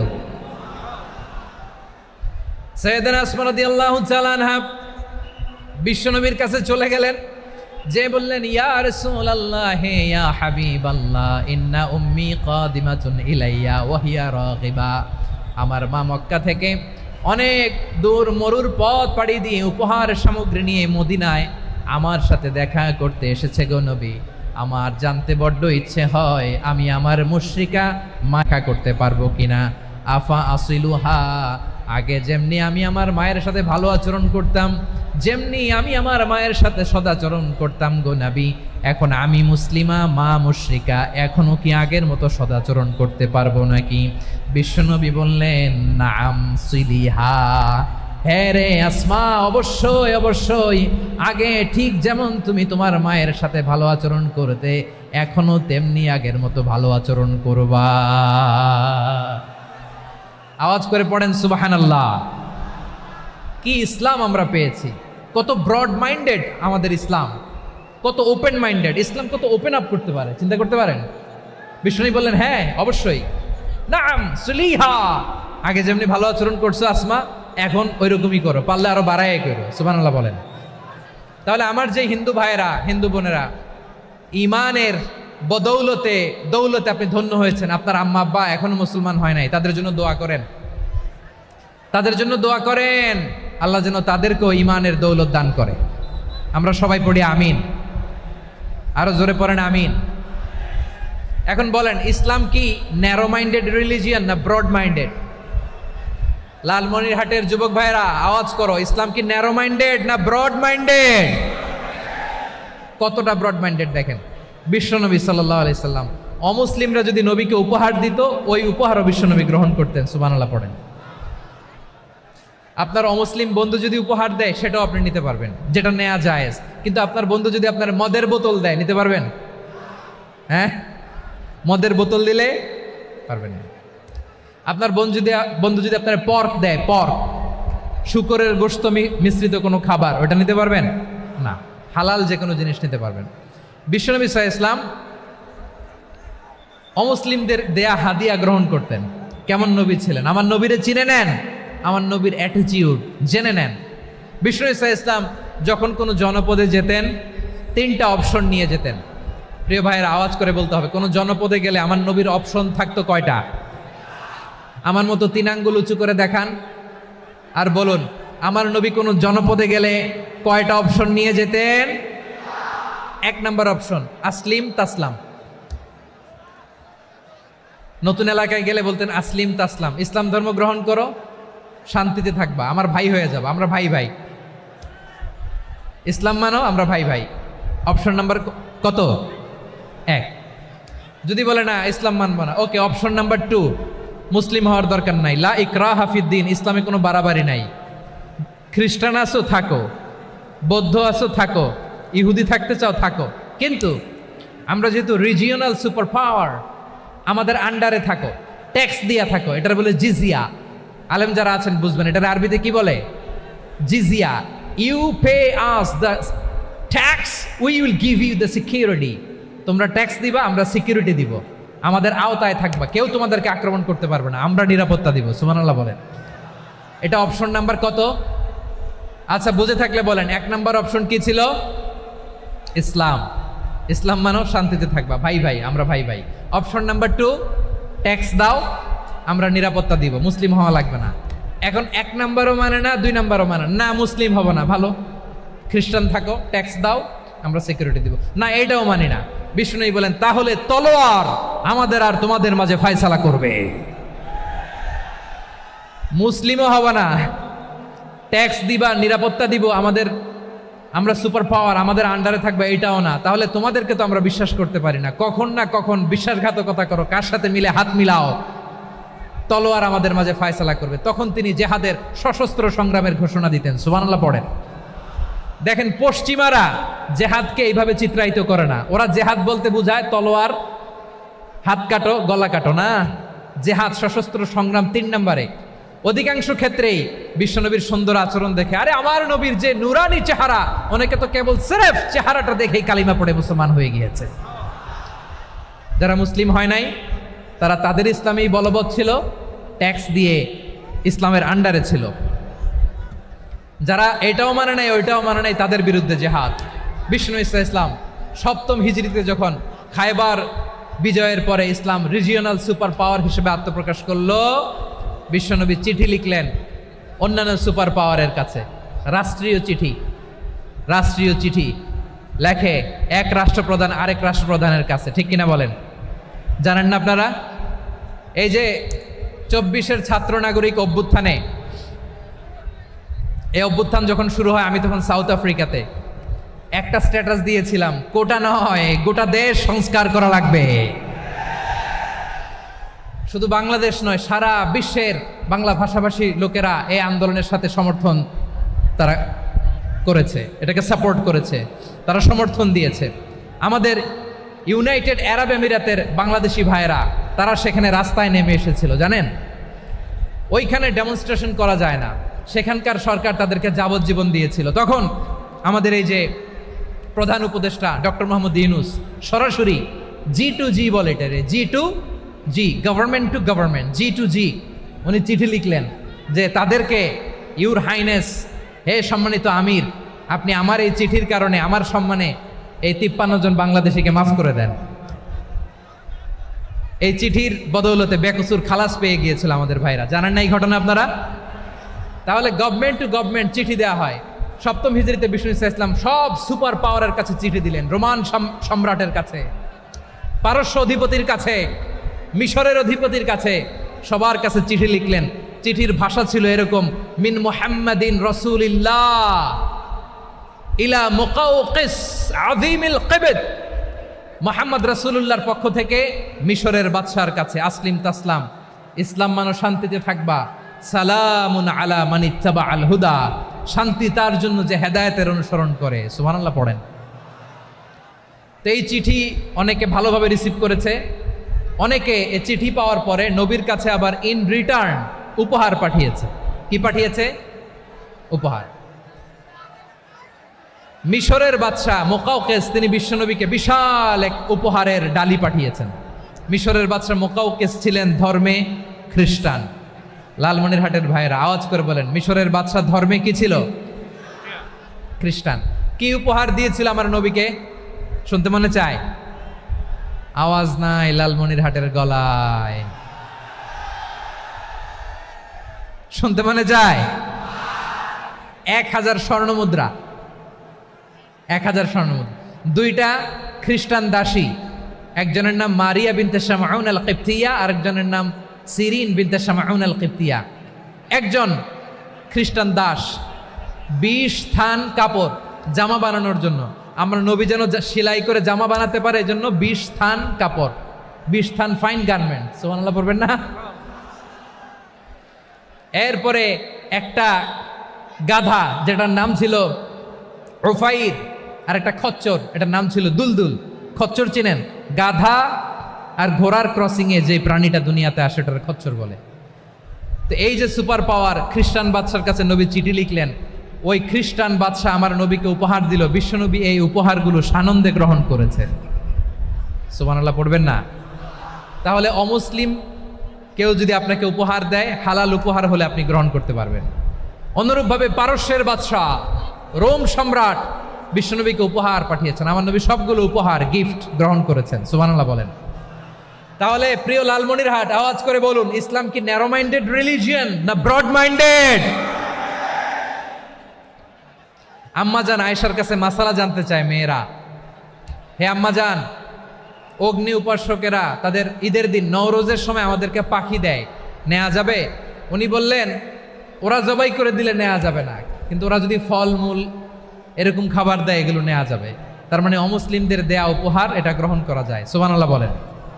শুধু তাই নয়, বিষ্ণু ঈসা ইসলাম অমুসলিমদের সাথে আর্থিক লেনদেনও করেছেন, ফিনান্সিয়াল ডিলিং করেছেন। অমুসলিমদের সাথে প্রয়োজনে আপনি ফিনান্সিয়াল ডিলিং করতে পারবেন। আমরা প্রায় দেখি বাজারের মিষ্টির দোকানগুলো আমার হিন্দু ভাইদের। লালমনিরহাটে মিষ্টির দোকান, দইয়ের দোকান কারা চালায়? হিন্দুরা চালায় না? তারপরে যে বারবার শপ, চুল কাটে যে নাপিত, অধিকাংশ নাপিতের দোকানে কারা? আমার হিন্দু ভাইরা। তা আপনি চুল কাটতে পারবেন কিনা? পারবেন কিনা বলেন? পারবেন। তার দোকান থেকে দই মিষ্টি কিনতে পারবেন কিনা? হ্যাঁ, আমার মুসলিম ভাইয়ের দোকান থাকলে ওইটারে আমি বেশি প্রায়োরিটি দিব, ঠিক কিনা? কিন্তু যদি তাদের সার্ভিস নিতে চান, প্রোডাক্ট নিতে চান, পারবেন। তার দলিল সহিহ বুখারী, আম্মা জান আয়েশা রাদিয়াল্লাহু তাআলা আনহা বলেন, ইশতারা রাসূলুল্লাহ সাল্লাল্লাহু আলাইহি ওয়াসাল্লাম মিন ইয়াহুদিয়িন তুআমান ওয়া রাহানাহু দিরআহু মিন হাদিদ। রাসূল সাল্লাল্লাহু আলাইহি ওয়াসাল্লাম এক ইহুদির কাছ থেকে, কার কাছ থেকে? সবাই বলে নাই কার কাছ থেকে? আমার নবী, পেয়ারা নবী এক ইহুদির কাছ থেকে জব কিনেছিল। জব, বার্লি, যেটা দিয়ে রুটি বানায়। ওই জবের দাম দেওয়া টাকা পয়সা নবীর কাছে ছিল না। ফলে নবী ওনার একটা পোশাককে মর্গেজ রেখেছিলেন, মর্গেজ, বন্ধক, যে এখন এটার দাম দিতে পারবো না, কয়েক কেজি বার্লি নিয়ে যাই আর বন্ধক হিসেবে আমার জামাটা রেখে গেলাম, যেই দিন দাম দিব ওই দিন জামাটা ছুটায় নিয়ে যাব। সুবহানাল্লাহ পড়বেন না? বাকিতে নিছিলেন, বাকিতে। দিরআহু মিন হাদিদ, লোহার তৈরি বর্ম, মানে যুদ্ধের পোশাক, লোহা দিয়ে বানানো। বিষ্ণুনবী বললেন, কয়েক কেজি জব দাও, টাকাটা পরে দিব, এখন টাকা নাই, বন্ধক হিসেবে, মর্গেজ হিসেবে আমার জামা রেখে গেলাম, যখন টাকা দিব জামা ছুটায় নিব। আওয়াজ করে বলতে হবে সুবহানাল্লাহ। এ থেকে বোঝা গেল অমুসলিমদের সাথে ফিনান্সিয়াল ডিলিং করা যায়, অর্থনৈতিক লেনদেন করা যায়, কেনাবেচা করা যায়, প্রোডাক্ট কেনা যায়। এমনকি আমাদের মসজিদে নববীতে বারান্দায় আপনারা একটা অটোমেটিক ফ্লাইং আমব্রেলা দেখছেন? সূর্য যখন বাড়ে মসজিদে নববীর বারান্দায় ইয়ার্ডের মধ্যে অটোমেটিক্যালি কিছু আমব্রেলা আছে, সাঁ করে খুলে যায়, আর সূর্যের তাপ লাগে না। আবার সন্ধ্যাবেলায় এই আমব্রেলাগুলো ওরা ক্লোজ করে ফেলে, দেখেন নাই না? দেখছেন? এই মসজিদে নববীকে সর্বোচ্চ উন্নত মানের কনস্ট্রাকশন ইনফ্রাস্ট্রাকচার ডেভেলপ করার জন্য কর্তৃপক্ষ কিছু অমুসলিম ইঞ্জিনিয়ারের ডিজাইনারের সহায়তা নিয়েছিল। সুবহানাল্লাহ বলেন। কোন দলিলের ভিত্তিতে? এই দলিলের ভিত্তিতে যে বিষ্ণু ঈসা ইসলাম অমুসলিমদের সাথেও লেনদেন করেছেন। আওয়াজ করে বলতে হবে আল্লাহু আকবার। শুধু তাই নয়, ইন কেস অফ ইমার্জেন্সি, প্রয়োজনে ইসলামের খাতিরে ইসলামকে সামনের দিকে এগিয়ে নিয়ে যাওয়ার জন্য অমুসলিমদের সাপোর্ট নেওয়া জায়েজ আছে। সুবহানাল্লাহ বলেন। অমুসলিমদের সাপোর্ট নেয়া, তাদের থেকে অর্থ নেয়া, পলিটিক্যাল সাপোর্ট, পলিটিক্যাল অ্যাসাইলাম নেওয়া জায়েজ আছে। আমাদের অনেক বিশ্ববরেণ্য দায়ীরা আমেরিকায় অস্থায়ীভাবে অ্যাসাইলাম নিয়ে থাকে, নিজের দেশে গেলে ফাঁসিতে ঝুলাই দিবে। যুগ যুগ ধরে দায়ীদের উপরে এরকম অত্যাচার আর নির্যাতন আছে না নাই? মিশরের অনেক দায়ীরা পাশ্চাত্যে যেয়ে থাকে। এই যে তারা পলিটিক্যাল অ্যাসাইলাম নিয়ে থাকে, রাজনৈতিক আশ্রয়, এটা জায়েজ আছে না? এটা যে জায়েজ আছে তার প্রমাণ স্বয়ং বিশ্বনবী সাল্লাল্লাহু আলাইহি ওয়াসাল্লাম পলিটিক্যাল সাপোর্ট নিয়েছিলেন অমুসলিমদের কাছ থেকে। সুবহানাল্লাহ বলেন। খুব মজাদার একটা ঘটনা শুনবেন। আপনাদের আগ্রহ দেখে তো মনে হয় না শোনার ইচ্ছা আছে। আছে আছে, গলায় জোর আছে। লিল্লাহি তাকবীর, লিল্লাহি তাকবীর, নারায়ে তাকবীর। মাশাআল্লাহ।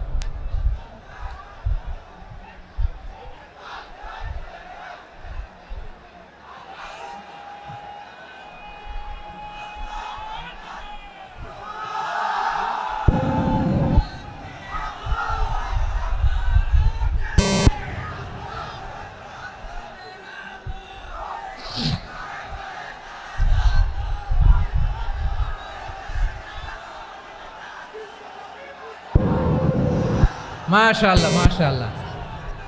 থামুন থামুন আমার ভাইরা। বিশ্বনবীর বয়স তখন প্রায় 51 বছর। কত বছর? বিশ্বনবীর সবচেয়ে কাছের মানুষ খাদিজা রাদিয়াল্লাহু তাআলা আনহা ইন্তেকাল করেছেন। বিশ্বনবী বড্ড কষ্ট পেলেন, হৃদয়টা ভেঙে খান খান। যিনি ঘরের ভেতরে বিশ্বনবীকে সান্ত্বনা দিতেন, ভালোবাসা দিতেন, বাইরে গেলে কুরাইশরা বকাঝকা করে, অত্যাচার করে, কিন্তু আম্মাজান খাদিজা রাদিয়াল্লাহু তাআলা আনহা ঘরটারে এমন শান্তির নীড় বানায় রেখেছেন, এই ঘরের ভিতরে ঢুকলে বিশ্বনবীর কলিজাটা ঠান্ডা হয়ে যেত। এজন্য রব্বুল আলামিন বলেন, খাদিজা, ও আমার বান্দি খাদিজা, জান্নাতে এমন স্পেশাল একটা ঘর আমি তোমার জন্য রেডি করে রেখেছি। ওই ঘরের মধ্যে কোনো আওয়াজ নাই, ওই ঘরের মধ্যে কোনো নয়েজ নাই, ওই ঘরে কোনো বিশৃঙ্খলা নাই। কারণ মক্কার জমিনে আমার নবী কুরাইশদের বিশৃঙ্খলা, নয়েজ আর ঝামেলাগুলোকে উপেক্ষা করে যখন তোমার ঘরের ভেতরে ঢুকতো, ঘরটারে তুমি শান্তির নীড়, ঠান্ডা, নীরব, নিস্তব্ধ, নিঝুম আর শান্তির নীড় বানিয়ে রেখেছ। এজন্য জান্নাতে স্পেশাল একটা শান্তির নীড় আমি তোমারে উপহার দেব। ওই প্রিয়তমা স্ত্রী খাদিজা ইন্তেকাল করলেন, বিশ্বনবীর হৃদয় ভেঙে খান খান। আবার ওনার চাচা আবু তালেব ইন্তেকাল করলেন, যিনি পলিটিক্যাল শেল্টার দিতেন নবীকে। কে দিতেন? আবু তালেবের ভয়ে, বিশ্বনবীর এই চাচার ভয়ে কোনো মুশরিক নবীর গায়ে হাত দেওয়ার সাহস পায় নাই। এখন স্ত্রীও নাই, চাচাও নাই, নবীকে আশ্রয় দেওয়ার কেউ নাই। নবীর চারদিকে অন্ধকার। নবী এখন কই যাবেন? আমার পেয়ারা নবী নতুন স্টেশন খুঁজতেছেন, নতুন দাওয়াতি প্ল্যাটফর্ম খুঁজতেছেন। তিনি যায়েদ বিন হারেসা রাদিয়াল্লাহু তাআলা আনহুকে নিয়ে মক্কার পাশের একটা নেইবরিং সিটি তায়েফে চলে গেলেন। কোথায় চলে গেলেন? লালমনিরহাটের ভাইয়ের আওয়াজ করে বলেন, কোথায় গেলেন? তায়েফে চলে গেলেন দিনের দাওয়াত দেওয়ার জন্য। কি দেওয়ার জন্য? নাকি জমি কিনতে গেছিলেন? জমি কিনতে, দুনিয়ার যশ খ্যাতির জন্য, নিজের কোনো লাভের জন্য? তায়েফবাসীদেরকে জাহান্নামের আগুন থেকে বাঁচানোর জন্য। আওয়াজ করে বলতে হবে ঠিক কিনা? বিশ্বনবী বিশাল মরুপথ, পাহাড়ি পথ পাড়ি দিয়ে তায়েফের মরুজমিনে গেলেন কোরআনের দাওয়াত নিয়ে, ইমানের দাওয়াত নিয়ে। কিন্তু তায়েফের লোকেরা বিশ্বনবীর দাওয়াতকে শুধু প্রত্যাখ্যান করেই থামে নাই, তারা বিশ্বনবীর সাথে অত্যন্ত খারাপ আচরণ করেছে। বিশ্বনবীকে শারীরিকভাবে হেনস্থা করেছে, আমার নবীকে শারীরিকভাবে অত্যাচার করেছে, আমার পেয়ারা নবীর গায়ে পাথর মেরেছে। বিশ্বনবীর গা বেয়ে ঝরঝর করে রক্ত ঝরেছে, নবী জামিনের মধ্যে লুটিয়ে পড়েছেন, আবার মেরেছে, আবার নবী হাঁটতে শুরু করলেন, পেছন থেকে আবার মেরেছে, আবার নবী রক্তাক্ত হয়ে জামিনের মধ্যে লুটিয়ে পড়লেন, আবার মেরেছে। বিশ্বনবীর মতো এত সুশ্রী মানব, বিশ্বনবীর মতো এত শুভ্র মানব, বিশ্বনবীর মতো এমন চমৎকার দেহাবয়ব দিয়ে রব্বুল আলামিন কাউকে বানান নাই। এরকম চমৎকার মানুষটাকে তারা তায়েফের ওই জামিনে রক্তাক্ত করেছে। বিশ্বনবী দুনিয়ার কোনো স্বার্থের জন্য সেখানে যান নাই, নিজের কোনো লাভের জন্য, প্রাপ্তির জন্য যান নাই, তায়েফবাসীদের জাহান্নামের আগুন থেকে বাঁচাতে গিয়েছেন। ঠিক কিনা বলেন? খেয়ে না খেয়ে দিন প্রচারের কাজে নিজেকে দিয়েছ বিলিয়ে, তায়েফের কাফিরেরা চিনল না সে আলো, দুষ্ট ছেলেদের পিছু দিল লেলিয়ে, পাথরের আঘাতে ক্ষত বিক্ষত হয়ে সারা শরীর থেকে রক্ত ঝরে। হে রাসূল তোমাকে ভুলি আমি কেমন করে, হে রাসূল তোমাকে ভুলি আমি কেমন করে। পারেন না আপনারা? ধরুন আমার সাথে। হাজার ব্যথা বেদনার পরে ফিরে আসনি তুমি আপন ঘরে, দিনের আলো তুমি ছড়িয়ে দিতে, চলে গেলে মদিনায় মক্কা ছেড়ে। হে রাসূল তোমাকে ভুলি আমি কেমন করে, হে রাসূল তোমাকে ভুলি আমি কেমন করে। ঠিক কিনা বলেন? প্রিয় ভাইরা, তায়েফের ছেলেরা নবীকে রক্তাক্ত করলো। আমার নবী কই যাবে? কই যাবে? মক্কায় জায়গা নাই, তায়েফে জায়গা নাই। তায়েফ থেকে ভারাক্রান্ত মন নিয়ে আমার নবী মক্কায় ফিরে আসলেন। বিশ্ব নবী মক্কায় ঢুকতে পারেন না। মক্কার মরুভূমির দিকে তাকিয়ে, উপত্যকার দিকে তাকিয়ে বিশ্বনবী ধা ধা করে কাঁদেন, ঝরঝর করে। নবীর চেহারা মোবারক থেকে চোখের পানিগুলো বেয়ে বেয়ে পড়ে। আমার জন্মস্থান, আমার শৈশব, কৈশোর, যৌবন কেটেছে এই মক্কায়, আমার এলাকায় আমি ঢুকতে পারি না। বিশ্বনবী মক্কার অনতি দূরে দাঁড়িয়ে জায়েদকে পাঠালেন, জায়েদ যাও দেখো কেউ আমাকে সাপোর্ট করার মতো আছে কিনা, যাও অমুকের কাছে যাও। জায়েদ গেলেন, তারাও প্রত্যাখ্যান করে ফিরিয়ে দেয়। বিশ্বনবী বললেন যাও অমুক লোকের কাছে যাও, তিনিও প্রত্যাখ্যান করে ফিরিয়ে দিলেন। কেউ বিশ্বনবীকে আশ্রয় দিতে রাজি হয় না। নিজ জন্মভূমিতে বিতাড়িত বিশ্বনবী, সর্বশেষ বিশ্বনবী বললেন যাও মুতঈম ইবনে আদির ঘরে যাও। মুতঈম ইবনে আদি মুশরিক, তার কাছে যাও। গেলেন, মুতঈম ইবনে আদি রাজি হয়ে গেল। সুবহানাল্লাহ বলেন। দেখেন, অনেক বিপদের সময়ও আমি নিজে সাক্ষী, সামাজিকভাবে, রাজনৈতিকভাবে কত ঝঞ্ঝা, কত ষড়যন্ত্র, কত কনস্পাইরেসি পাড়ি দিয়ে আমাদেরকে সামনে এগিয়ে যেতে হয়। এই শত্রুদের ভেতরেও একজনকে দাঁড় করিয়ে দেয় যে আল্লাহর কোরআনের জন্য রেডি হয়ে যায়। পড়েন সুবহানাল্লাহ। মুতঈম ইবনে আদি, আল্লাহ তার মনকে নরম করে দিলেন। মুতঈম বলে, মুহাম্মদ আমি তোমাকে আশ্রয় দিব। তার দুই ছেলেকে পাঠালেন, যাও খোলা তলোয়ার নিয়ে, স্কট দিয়ে, গার্ড অফ অনার দিয়ে মোহাম্মদকে মক্কায় ঢুকাও, আর বলো আমি আমান দেব। আমান কি দিব? আমান মানে সিকিউরিটি, নিরাপত্তা। সিকিউরিটি ছাড়া, আমান দেওয়া ছাড়া কেউ থাকতে পারতো না মক্কায়। দুই ছেলে বিষ্ণু ইসা ইসলামকে নিয়ে আসলো। নবী কাবার চারদিকে তাওয়াফ করলেন, নামাজ পড়লেন। আবু জাহেল, উতবা, শাইবা, ওয়ালিদ ইবনে মুগীরা সবাই দেখে, কেউ কিছু করতে পারে না। কারণ মুতঈম ইবনে আদি ঘোষণা দিয়েছেন আমি মুহাম্মদকে আমান দিয়েছি, মুহাম্মদের গায়ে যেন কেউ স্পর্শ না করে। আওয়াজ করে পড়েন সুবহানাল্লাহ। নবীর এই বিপদকালে মুহূর্তে মুতঈমের হৃদয়টারে নরম করে দিল কে? আচ্ছা, লালমনিরহাটের ভাইয়েরা বলেন, এই মুতঈম কি মুসলিম ছিল না মুশরিক? সবাই বলতে হবে মুসলিম না মুশরিক? তাহলে মুশরিকের কাছ থেকে নবী পলিটিক্যাল অ্যাসাইলাম, আধুনিক রাষ্ট্রবিজ্ঞানের ভাষায় পলিটিক্যাল অ্যাসাইলাম, যেটাকে বলে রাজনৈতিক আশ্রয়, ওনার আমান বা নিরাপত্তার এই ঘোষণায় তিনি মক্কায় ঢুকলেন। যতদিন নিরাপত্তা ছিল ছিলেন। মুতঈম যখন মারা গেল, বিষ্ণু ইসা ইসলাম হিজরত করে মদিনায় চলে গেলেন। সুবহানাল্লাহ। কিন্তু মুতঈম যে বিশ্বনবীর উপকার করছে এটা বিশ্বনবী ভুলে নাই। আমাদের অনেকে আছে উপকার করার পরে আর খেয়াল থাকে না, খাওয়ার পরে গলা দিয়ে নামলে আর খেয়াল থাকে না। এরকম আছে না নাই? আমার নবী বলে নাই, বদরের প্রান্তরে 70 জন কাফেরকে যখন বন্দি করে বিশ্বনবীর সামনে হাঁটু গেড়ে দাঁড় করানো হলো, বসানো হলো, 70 জন কাফের। কয়জন? বিশ্বনবী তাদের দিকে তাকিয়ে বললেন, সহিহ বুখারীর বর্ণনা, লাউ কানাল মুতঈম ইবনে আদি হাইয়ান সুম্মা কাল্লামানি হাউলাই নাতনা লা তারাকতুহুম লাহু। বদরের প্রান্তরে 70 জন বন্দি কাফিরের দিকে তাকিয়ে আমার নবী বললেন, আজকে মুতঈম ইবনে আদি যদি বেঁচে থাকতো আর তোমাদের 70 জনের ব্যাপারে যদি মুতঈম এক বাক্যে একটা সুপারিশ করত, তার সম্মানে আজকে তোদের সবাইকে আমি মাফ করে দিতাম। সুবহানাল্লাহ নাই? ওই যে চিল্লাচিল্লি যে কথা বোঝে নাই, কোন জিনিস মিস করছে ওরা নিজেরাও বোঝে নাই। বিশ্বনবী মুতঈমের এই সাহায্যের কথা বলে নাই। 70 জন মুশরিক হাঁটু গেড়ে বসা, নবী চাইলে এখনই এক্সিকিউশন অর্ডার দিতে পারে। তিনি বললেন, আজকে যদি মুতঈম বেঁচে থাকতো আর মুতঈম যদি তোদের জন্য সুপারিশ করতে, এই আবর্জনাগুলোর ব্যাপারে সুপারিশ করতে, আমি মুহূর্তেই তোদেরকে এমনি মাফ করে দিতাম। এবার বলেন, ইসলাম কি ন্যারো মাইন্ডেড না ব্রড মাইন্ডেড? শুধু তাই নয়, যাকে যে সম্মান দেয়ার আমার নবী দিতেন, হোক আস্তিক হোক নাস্তিক, হোক মুসলিম হোক অমুসলিম। বিষ্ণু ইসলাম যখন রোমান সম্রাটের কাছে চিঠি লিখেছেন, আমার প্রিয় লালমনিরহাটের ভাইরা, অল্প কয়েক মিনিট কয়েকটা জরুরি কথা বলবো, এদিকে তাকান, এদিকে তাকান। রোমান সম্রাটের কাছে বিশ্বনবী যখন চিঠি লিখলেন মিন মুহাম্মদ রাসূলিল্লাহ ইলা হিরাকলা আযীমির রোম, মুহাম্মদের পক্ষ থেকে হিরাক্লিয়াসের কাছে, যিনি হচ্ছেন আযীমির রোম।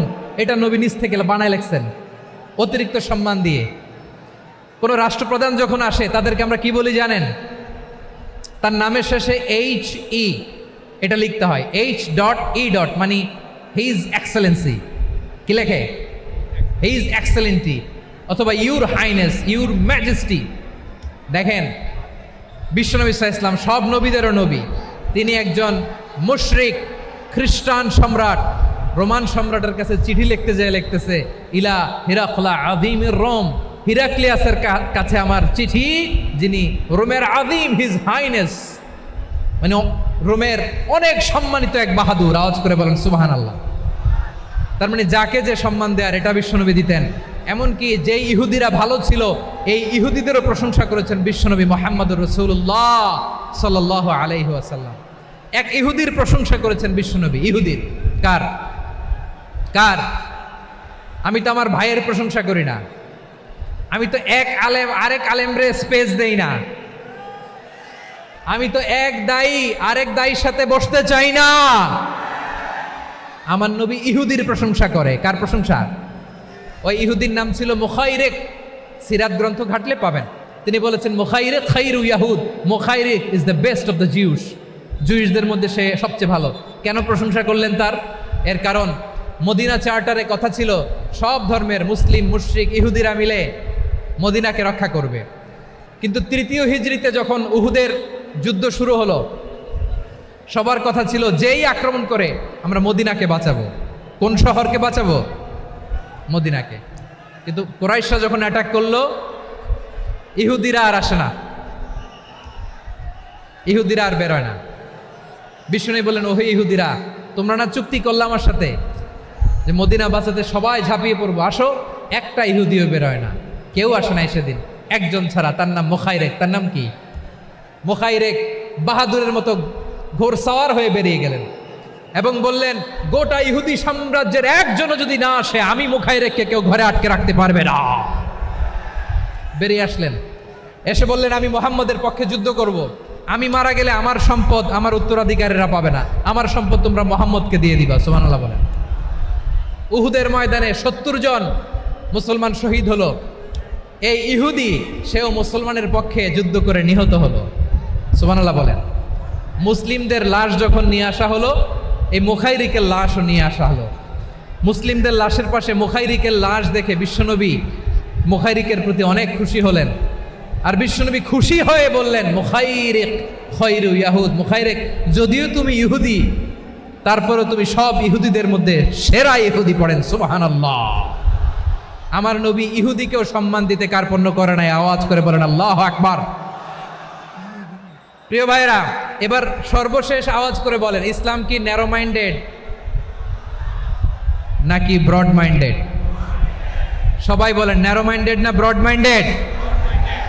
এজন্য অমুসলিম হইলেই তারা আমাদের শত্রু নয়। শত্রু কারা? এই লালমনিরহাটের ভাইয়েরা শোনেন, শত্রু কারা? যে সমস্ত অমুসলিম আমাদেরকে নিশ্চিহ্ন করে দিতে চায়, যে সমস্ত অমুসলিম আমাদের ভূখণ্ড থেকে আমাদেরকে তাড়িয়ে দিতে চায়, যে সমস্ত অমুসলিম আমার ধর্ম নিয়ে তুচ্ছতাচ্ছিল্য করে চিল্লায় বলেন ঠিক কিনা, তারা আমাদের শত্রু। সাধারণ অমুসলিমরা আমার শত্রু নয়। এই যে হিন্দুরা থাকে এরা আমার ভাই, বৌদ্ধরা আমার ভাই, খ্রিস্টানরা আমার ভাই, ইহুদিরা আমার ভাই। তারা দিনই ভাই নয়, তারা মায়ের পেটের ভাই নয়, তারা মানবিক দিক থেকে ভাই। ও মানুষ, আমিও মানুষ। ইসলাম মানুষকে সম্মান করে, চিল্লায় বলো ঠিক কিনা। যারা আমাদের অস্তিত্বকে নিশ্চিহ্ন করতে চায়, যারা আমাদের ভূখণ্ডকে দখল করতে চায়, যারা আমাদেরকে নিয়ে মকারি করে, ফান করে, টিটকারি করে, আমার ধর্ম নিয়ে খেলা করে, তাচ্ছিল্য করে, ওদের বিরুদ্ধে আমাদের জিহাদ। সাধারণ মুসলিম আমাদের শত্রু নয়। আপনি জানেন নিউ ইয়র্কে, আমি তো নিউ ইয়র্কে ছিলাম অনেকদিন, ওখানে ফিলিস্তিনিদের পক্ষে যখন আমরা মিছিল করেছি, অনেক ইহুদি আমাদের সাথে মিছিলে দাঁড়িয়েছে। কারণ ওরাও জানে এই ভূখণ্ড ফিলিস্তিনিদের ভূখণ্ড। আওয়াজ করে বলো লালমনিরহাট ঠিক কিনা। ইসরায়েলের রাজধানী খোদ তেল আবিবে অনেক ইহুদিরা বেঞ্জামিন নেতানিয়াহু তার বিরুদ্ধে মিছিল করেছে। তো তারা কি আমাদের শত্রু? না। অনেক খ্রিস্টান আমাদের সাথে আমাদের স্বার্থ রক্ষায় আমাদের পাশে দাঁড়িয়েছে। খেয়াল রাখবেন, হিন্দু আর হিন্দুত্ববাদ এক নয়, ইহুদি ধর্ম আর জায়নিজম এক নয়। জায়নিজমের বিরুদ্ধে আমাদের সংগ্রাম, আমাদের জেহাদ, চিল্লায় বলেন ঠিক কিনা। এই যে ফিলিস্তিনের ভাইয়েরা, তারা তাদের স্বাধীনতা সংগ্রামের জন্য লড়াই করছে, করে যাচ্ছে, আমরা এটাকে সমর্থন জানাই, চিল্লায় বলো ঠিক কিনা। কাশ্মীরের ভাইয়েরা স্বাধীনতার জন্য সংগ্রাম করছে, আমরা সেই সংগ্রামকে সমর্থন জানাই, আওয়াজ করে বলো ঠিক কিনা। যারাই আমাদের ইসলামকে নিশ্চিহ্ন করতে চায় তাদের বিরুদ্ধে আমাদের সংগ্রাম, আওয়াজ করে বলতে হবে ঠিক কিনা। ওই সমস্ত দুর্বৃত্তদের সাথে আমাদের কোনো সম্পর্ক নাই। আমরা যদি ঐক্যবদ্ধ থাকতে পারি, ওই দুর্বৃত্তরা চান্স পাবে না। আমরা ঐক্যবদ্ধ থাকতে রাজি আছি। লালমনিরহাটের ভাইয়েরা, আমরা ঐক্যবদ্ধ থাকলে ওই দুর্বৃত্তদের কালো হাত ভেঙে দিতে আমাদের সময় লাগবে না। তাদের কালো হাত ভেঙে দিতে রাজি আছে মুসলমান? কারা কারা রাজি? দু হাত তুলে দেখাও।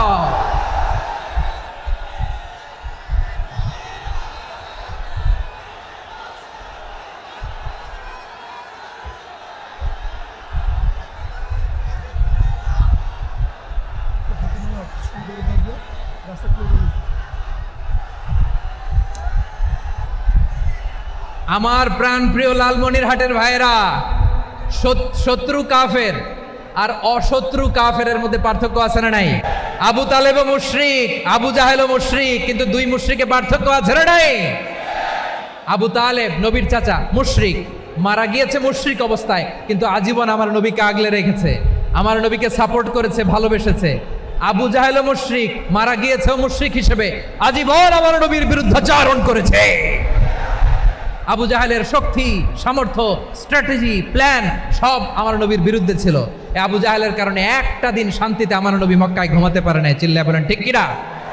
এজন্য রব্বুল আলামিন বলেন, লা ইয়ানহাকুমুল্লাহু আনিল্লাযীনা লাম ইউকাতিলুকুম ফিদ-দীনি ওয়া লাম ইখরিজুকুম মিন দিয়ারিকুম আন তাবাররুহুম ওয়া তুকসিতু ইলাইহিম ইন্নাল্লাহা ইউহিব্বুল মুকসিতিন।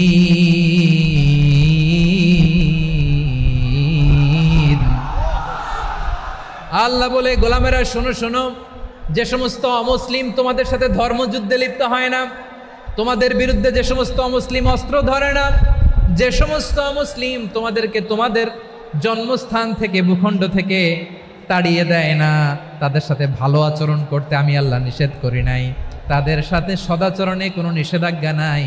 বরং তাদের সাথে সদাচরণ করো, এটাই আমি আল্লাহ চাই।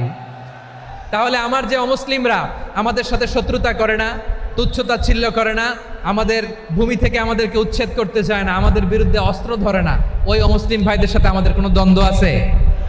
কোনো বিরোধ আছে? বরং আছে ভালোবাসা। বরং আছে কি? এই ভালোবাসা দিয়েই আমরা বিশ্ব জয় করব। রাজি আছো মুসলমান? আমাদের পুঁজি ভালোবাসা। আমাদের পুঁজি কি? এবার আওয়াজ করে বলেন আমার এই পুরো আলোচনা থেকে, the religious coexistence, peaceful coexistence, শান্তিপূর্ণ সহাবস্থান, কমিউনাল হারমোনি, এই সাম্প্রদায়িক সম্প্রীতি, এই আলোচনা থেকে কি বুঝলেন? ইসলাম কি ন্যারো মাইন্ডেড না ব্রড মাইন্ডেড? এই ব্রড মাইন্ডেড হৃদয় নিয়ে ভালোবাসা দিয়ে আমরা বিশ্ব জয় করতে চাই। রাজি আছেন? আল্লাহ কবুল করুক, আমরা সবাই পড়ি আমিন। লালমনিরহাটের জেলা স্টেডিয়ামে আমার প্রিয় মায়েরা বোনেরা, আপনাদের জন্য একটা হাদিস বলে শেষ করব। বিশ্বনবী বলেন, আমার মায়েরা খেয়াল করে শুনুন, বিশ্বনবী আপনাদের উদ্দেশ্য করে বলেন, আল মারআতু ইযা সাল্লাত খামসাহা ওয়া সামাত শাহরাহা হাফিজাত ফুরুজাহা আতাআত বা'লাহা ফালতাদখুল মিন আইয়ি আবওয়াবিল জান্নাতি শাআত। বিশ্বনবী বলেন, ও রমণীরা, ও নারীরা, যে সমস্ত নারী এই 4টা কাজ করবে, এই 4টা কাজের গ্যারান্টি দিবে, তাদেরকে জান্নাতের 8টা দরজার গ্যারান্টি দেয়া হবে। কি 4টা কাজ? 1 নম্বর, আল মারআতু ইযা সাল্লাত খামসাহা, যে নারী 5 ওয়াক্ত নামাজ পড়ে। কি করে? জেলা স্টেডিয়ামে অবস্থানরত আমার নারীরা বোনেরা, বিশ্বনবী আপনাদেরকে 4টা কাজের কথা বলেছেন, খুব বেশি না। 4টা করলে 8 জান্নাতের দরজা সব খোলা। কোনটা দিয়ে যাবেন? যেটা দিয়ে মনে চায়। 1 নাম্বার 5 ওয়াক্ত নামাজ। আমার বোনেরা জোহরের নামাজ পড়তে পড়তে এটা আসরে নিয়ে যায়, আসর পড়তে পড়তে এটা মাগরিবে নিয়ে যায়। এরকম আসরা নাই? লালমনিরহাটে হয়তো নাই। আমার বোনেরা এটা করবেন না। ইন্নাস সালাতা কানাত আলাল মুমিনিনা কিতাবাম মাওকুতা, সময় মতো পড়বেন। সামাত শাহরা, রমাদানের রোজাগুলো রাখবেন। হাফিজাত ফুরুজাহা, যে নারী তার চরিত্রকে হেফাজত করে, তার প্রাইভেট হেফাজত করে, তার লজ্জাস্থান হেফাজত করে। ও মায়েরা, আপনার এই গর্ভ যে কত দামি আপনি জানেন না। আপনার এই গর্ভ থেকে জন্মাবে আগামীর সালাহুদ্দিন আল আইয়ুবী। আপনার গর্ভ থেকেই জন্মাবে ইমাম আল মাহদি আল মুনতাজার। আপনার পেট থেকে জন্মাবে আবু সাইদের মতো বীর সৈনিক। আপনার পেট থেকে জন্মাবে মুগ্ধের মতো বীর মুজাহিদ। আপনি জানেন না কে আসবে আপনার পেট থেকে। সময়টাকে কাজে লাগান, ইসলামকে বুঝেন, মানেন, আমাদের ইসলামিক লেকচারগুলো শোনেন। আমরা যে বার্তাগুলো, ইনস্ট্রাকশনগুলো, দিক নির্দেশনাগুলো আপনাদের খেদমতে রাখি, এগুলো মেনে চলুন। আপনিই পারেন আপনার ঘরটাকে জান্নাতের টুকরা বানাতে। একটা family, it's a very big institution and you are the MD, the managing director of this institution. চিল্লায় বলেন ঠিক কিনা? চাইলেই পারেন ঘরটারে জান্নাতের টুকরা বানাতে। 5 ওয়াক্ত সালাত, রমাদানের রোজা, নিজের চরিত্রের হেফাজত, ও আতাআত বা'লাহা, স্বামীর আনুগত্য। এটাতে অনেকে ভুল করে থাকে। হায় রে আমার বোনেরা, স্বামীর আনুগত্যকে এটা নিজের অপমান মনে করবেন না। আপনার স্বামী আপনার সবচেয়ে বড় গার্ডিয়ান, তিনি আপনার সবচেয়ে ভালো চায়। নারী কখনো গার্ডিয়ানশিপের বাইরে থাকতে পারে না। হয় আপনি বাবার গার্ডিয়ানশিপের ভেতরে, বাপ না থাকলে ভাই আপনার গার্ডিয়ান, ভাই না থাকলে চাচা গার্ডিয়ান, বিয়ের পরে আপনার স্বামী আপনার গার্ডিয়ান। শরিয়া সম্মত স্বামীর আদেশগুলো আপনি মেনে চলবেন, কিন্তু শরিয়া বিরুদ্ধ কোনো আদেশ মানতে আপনি বাধ্য নয়। আওয়াজ করে বলুন সবাই ঠিক কিনা? এই 4টা কাজ যদি কোনো নারী করে, বিশ্বনবী বলেন জান্নাতের 8টা দরজা খোলা। তোমার যেটা দিয়ে মনে চায় সেটা দিয়ে জান্নাতে তুমি এন্ট্রি নিতে পারবা। আমরা এখানে লালমনিরহাটের সোহরাওয়ার্দী ময়দানে আজকে যেমন একত্রিত হতে পারলাম, আল্লাহর জান্নাতেও যেন একত্রিত হতে পারে। আল্লাহ তুমি তৌফিক দান করো। আল্লাহ আমার এই কলিজার টুকরা যুবক ভাইদেরকে তুমি ওমরে ফারুকের মতো কবুল করো। জেলা স্টেডিয়ামে অবস্থানরত আমার মা বোনদেরকে তুমি ফাতেমার মতো, খাদিজার মতো কবুল করো। আমাদের কলিজার টুকরা সন্তানদেরকে তুমি সালাহুদ্দিন আল আইয়ুবীর মতো কবুল করো। এই যে ইসলামিক সোসাইটি লালমনিরহাটকে আল্লাহ তুমি কবুল করো। আল্লাহ যে কথাগুলো বললাম এগুলো প্রথমে আমাকে, আমার সব ভাইদেরকে আমল করার তৌফিক দান করো।